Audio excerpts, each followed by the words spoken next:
Let's eat lunch, guy. Ayan, we reheat this guy, oh. Broccoli and this grits. Mashed potato. My favorite strawberry. I heard, guy, the vlogger in, guy? Lander in Bacolod. This one is so expensive over there. Look like 1 pound. 1 pound? Half pound? No, 1 pound. 1 pound is cost for 2,000. $2,000, $40. Oh my goodness, so expensive. This one we bought only look like $2.99. Yeah. $2.99 for $1, right? Oh my goodness. And that one, raspberry stick. Let's eat, guy. Let's eat, guy. Iba ng panahon ngayon, guy. Dahil sa Facebook at sa Reel, guy, at saka sa YouTube, guy, hindi na nagdadasal yung iba pag kumain. Not praying before to eat. Kundi kukuha na ng video at mag-picture. Let's eat, guy. We put this everything right here. I love broccoli, guy. Usually I like broccoli. I'm not eating too much grits today, guy, because I have this one, guys, mashed potato, so I don't like wasted the mashed potato, so we need to eat lots of mashed potato.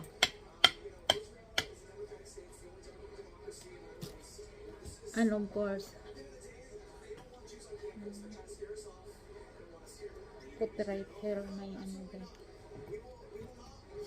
Salisbury stick. And this, guy, the gravy is very stick, very nice if you put in the mashed potato. It's really good.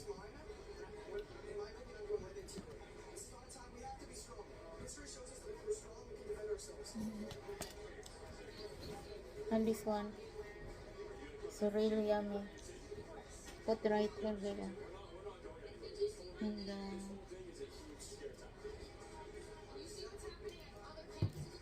And let's eat, guys.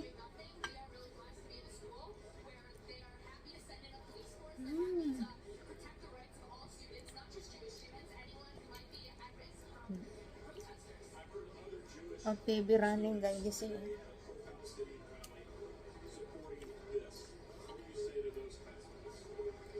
College protesting. Yum, yum.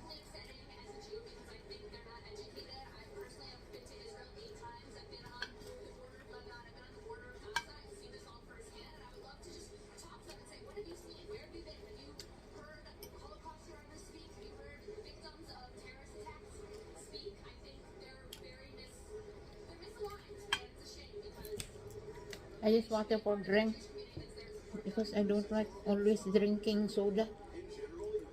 So that's the reason we have like this, guy.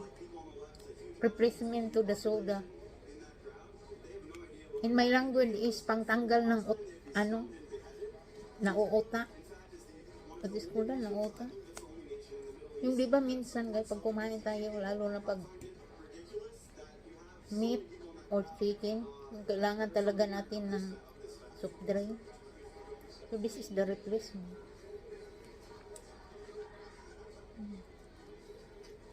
Well, very interesting comments from those students.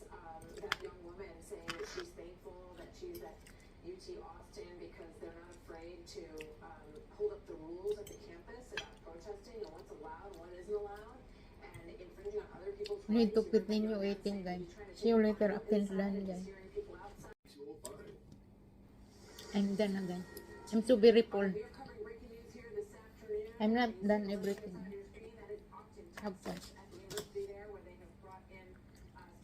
And one of the Salisbury.